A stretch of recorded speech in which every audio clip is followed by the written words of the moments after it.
Alright guys, welcome back to podcast BEM Akatirta. Satu-satunya podcast yang akan membahas tentang lembaga-lembaga kemahasiswaan yang ada di Akatirta dan juga hal-hal yang berkaitan dengan kampus ini. Nah, ini mungkin dari kemarin ada yang nanyain nih, ini bakal bahas episode apa lagi sih di kesempatan kali ini? Nah, kali ini kita akan membahas tentang salah satu lembaga kemahasiswaan nih yang ada di Akatirta ini, yaitu DPM. Nah, tapi sebelum kita lanjut nih, kita kenalan dulu dong ya. Yuk. Nah, Mulai dari aku. tapi ya silakan. Oke, kenalin, nama aku Laras Singkinanti Adida Marjati, biasanya dipanggil Laras. Aku dari semester 5 dan jabatanku sebagai Ketua Dewan Perwakilan Mahasiswa. Wah, ini kesibukannya apa aja nih kira-kira selain jadi ketua DPM? Kalau di luar dari DPM, aku kan sekarang semester 5 nih, Iya. jadi aku selain ikutin kegiatan kampus, aku juga nyiapin judul buat tugas akhir. Wah, keren ya. Ini tinggal bentar nih ya berarti. Udah dikit lagi. Ya moga aja ya bisa lancar lah ya. Bisa lulus tepat waktu. Iya dong, harus itu ya. Terus masnya gimana? Ya, saya Radana Raffi Jaya, biasa dipanggil Raffi, dari semester 3. Saya di Dewan Perwakilan Mahasiswa sebagai Wakil Ketua Dewan Perwakilan Mahasiswa. Wah, wakilnya nih ya. Ya, wakilnya, kebetulan wakilnya. Wih, mantap. Terus kesibukannya apa nih di luar kampus masnya? Kalau di luar kampus, saya kebetulan hobi mendaki ya, mendaki, terus kemudian kadang di sela-sela mendaki, saya mencoba untuk berlatih rock climbing, rapping, dan sebagainya. Wah, suka olahraga ekstrim Ya, gitu ya masnya ya? adventure ya. Wah, keren sih. Terus rekomendasiin dong tempat hiking yang wah gitu. Siapa tahu ntar penonton ada yang mau pergi hiking gitu. Oh ya, untuk rekomendasi ya di sekitar Magelang dan sekitarnya mungkin teman-teman coba dulu Gunung Merbabu atau Gunung Andong, itu the best sih. Oh iya sih, itu emang terkenal tempat yang favorit banget ya itu Iya. mendaki gitu. Oke, sekarang basa-basinya udah ya. Oh iya, tapi ada yang kelupaan nih. Aku belum kenalin diri dari tadi ternyata. Oke, di sini aku sebagai host, namaku adalah Lalu Muhammad Alif Rafli, biasa dipanggil Alif ya. Dan bicara soal kesibukan aku di luar kampus, aku jadi desainer ya di salah satu volunteer ya di kampungku di Mataram ya lebih tepatnya, namanya Senyumpuan gitu. Dan masih banyak lagi sih sebenarnya. Nanti di lain kesempatan ya kita akan bahas ya. Canda-canda. Oke, kita langsung aja ya. Tapi sebelum itu kita akan memulai dengan ini. Sebenarnya apa sih DPM itu? Aku lagi nih yang jelasin. Ya. Jadi kalau DPM itu adalah lembaga legislatif di Akatirta yang dia punya kewenangan untuk membentuk dan juga mengesahkan peraturan-peraturan di tingkat kemahasiswaan. Selain itu, kita juga punya fungsi untuk mengawasi program kerja seperti yang sekarang ini, juga pengawasan terhadap fungsi anggaran. Oh, gitu ya. Kalau menurut Masnya gimana nih kira-kira? DPM itu kalau di kampus Akatirta ini ada BEM kan, ada Iya. BEM Akatirta.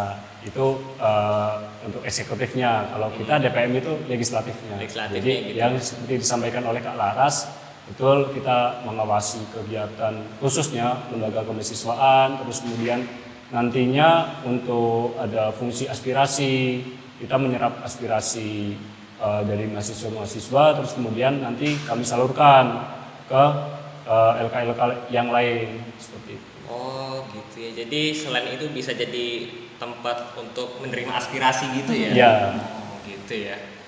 Oh iya, kemudian untuk prosedur pengawasannya gimana sih yang biasa kalian lakukan gitu?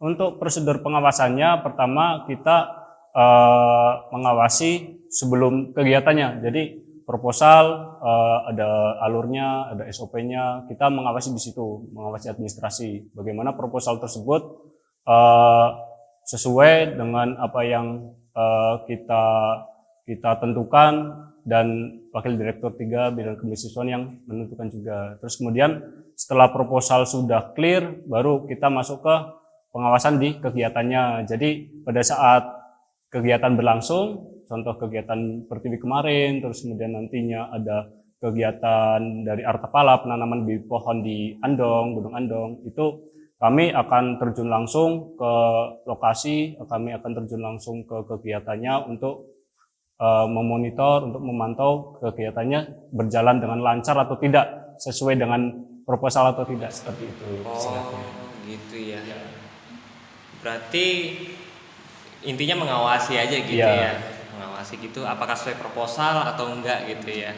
Tapi kalau seandainya kata nih tahu-tahu nggak sesuai proposal gitu, apa yang bakal terjadi gitu? Jika tidak sesuai, ada yang tidak sesuai dengan ketentuan atau di proposal, kami akan memanggil yang bersangkutan, yang berwenang di situ. Kami evaluasi bersama-sama, kami menyampaikan apa kekeliruannya, terus kemudian setelah itu bersama-sama dengan yang terkait tersebut langsung ke Intinya nanti setelah dievaluasi kita bakalan ngasih rekomendasi buat mereka Ya. supaya itu nggak terjadi lagi ke depannya gitu. ya seperti itu. Iya sih benar juga sih. Tapi kalau misalnya kayak ada suatu hal yang nggak diinginkan gitu, berarti ya nggak masalah gitu ya. Ya, Oke, sungguh penjelasan yang mendetail banget ya teman-teman penonton sekalian. Oke, selanjutnya ini aku ada pertanyaan lagi sih ini. Ini berkaitan dengan pengalaman kalian sih selama di TPM gitu. Kira-kira suka duka apa aja sih yang kalian pernah alamin sejauh ini gitu? Dimulai dari Mbak Laras dulu kan ya. Aku dulu ya. Ya. Kalau sukanya tuh banyak, jadi aku mulai dari dukanya dulu ya. Oke. Dukanya itu aku secara pribadi ngerasa kalau DPM itu belum banyak kesempatan buat bonding sama LK-LK lain. Jadi kan DPM ini dibentuknya 19 November 2020, yang artinya kita baru ulang tahun yang pertama nih, kemarin 19, baru satu tahun beberapa hari.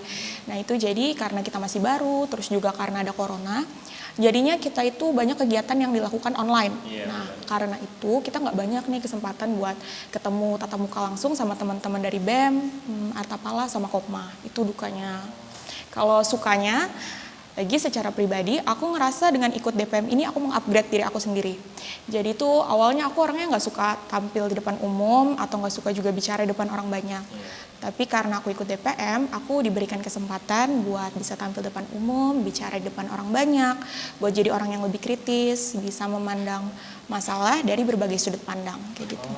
Oke, mendetail banget ya. Jadi intinya lebih ke self improvement gitu ya tentang sukanya itu.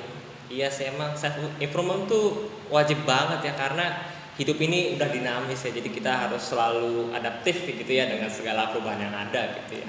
Kemudian untuk Mas Raffi gimana? Dukanya dulu deh. Iya, silakan. Dukanya dulu. Dukanya itu ketika masuk DPM pertama, yang saya rasakan itu ketika kumpul itu pasti lama gitu kan, pasti Iya. lama. Pernah suatu saat itu sampai jam 1 sampai jam 2 pagi, tapi aku menyadari karena aku juga sudah ikut organisasi itu menjadi konsekuensi. Iya. Terus kemudian untuk sukanya itu saya lebih banyak diberi kesempatan lebih dari mahasiswa lain dalam berorganisasi. Iya. Saya dapat public speaking, terus kemudian dapat analisis-analisis yang sekiranya mahasiswa lain tuh belum tentu tahu gitu. Iya, benar. Iya sih benar juga sih karena emang butuh niat yang besar juga ya dalam mengikuti Iya. organisasi itu. Karena kadang-kala kita tuh harus benar-benar paham gitu ya cara menghandle rasa males nih, aduh ini mau ada rapat, ini ada itu kayak gitu ya. Tapi kalau menurut kalian berdua nih gimana sih cara mengatasi rasa males itulah gimana? Menurut Balar dulu deh. Kalau misalkan aku lagi jenuh gitu karena kita kebanyakan kumpul atau ketemunya itu doang, itu aku balik lagi, kita satu itu harus ingat komitmen kita buat ikut, itu kita harus ingat niat awal kita. Terus yang kedua, kita di luar dari itu banyak kok main-main juga, jadi banyak refreshingnya, nggak cuman kegiatan yang serius-serius doang kayak gitu. Iya sih bener juga sih kan kalau hidup ini udah serius gitu ya, tambah yang serius lagi tambah stres gitu. Kalau Mas Raffi gimana? Yang pertama ketika males itu yang pertama aku lakukan tuh buat schedule terus kemudian setelah itu kita buat skala prioritas. Setelah itu di dalam schedule itu harus ada hobi saya yaitu mendaki. Jadi di dalam schedule yang padat, jadwal-jadwal yang padat, terus kemudian di situ harus komitmen juga terhadap schedule tersebut, pasti di situ harus mendaki seperti itu. Oh, iya sih, biar ada mood booster gitu ya. Makanya harus hobi itu emang penting banget sih kita punya ya, karena pada saat kita lagi nggak ada kerjaan atau lagi gabut lah istilahnya gitu, adalah misalnya kita kerjain sehingga untuk mengusir rasa stres gitu ya. Kemudian setelah itu, nah ini momen apa yang paling berkesan selama kalian mengikuti DPM? Dimulai dari Mas Raffi dulu deh. Waduh, momen yang berkesan banyak ya. Cuman salah satunya itu sebelum menjadi anggota DPM, sebelum saya masuk menjadi anggota DPM, di suatu saat, di suatu hari di bulan November tahun 2020 di tempatnya berada di rooftop Akatirta, saya kumpul di situ belum sebagai anggota DPM, cuman di situ masih masih embrio gitu, masih belum masih calon gitu. Di situ kumpul, terus kemudian setelah kumpul saya menjadi tergerak hatinya dan saya mengetahui kalau ini yang aku cari-cari di Akatirta gitu, seperti itu. Oh gitu ya, kayak seperti menemukan cahaya gitu ya dalam kegelapan gitu ya. Ya kurang lebih kayak gitulah ya perumpamaannya gitu ya. Nah kalau Mbak Laras sendiri gimana? Tadi kan Raffi tuh sebelum kita terbentuk. Nah aku ngerasa yang paling berkesan itu setelah kita terbentuk. Jadi waktu itu aku pertama kali rapat, itu rapat program kerja, sama itu tahun 2020 juga. Aku mendampingi ketua kita sebelumnya, Kak Najib, itu buat mempresentasikan materi gitu, materi rapat. Itu buat aku jadi berkesan karena itu langkah besar. Aku sebelumnya untuk di Akatirta belum pernah tuh bicara depan umum, terus bawain materi itu belum pernah. Jadi itu berkesan banget rapatnya buat aku. Oh gitu ya.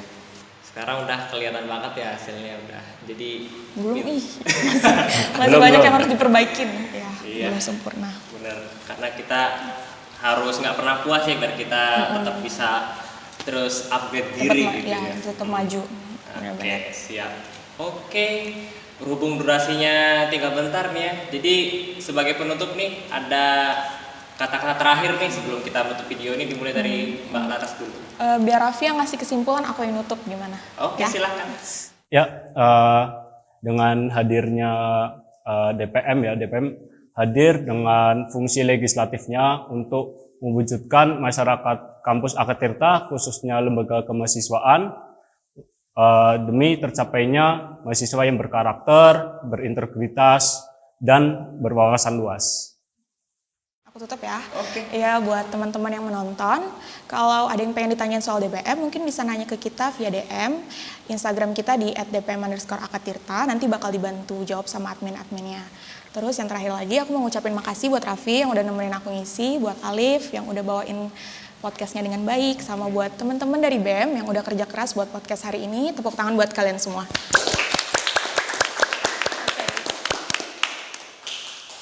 Wah, jujur aja aku sungguh terharu dengan Mbak Laras ini.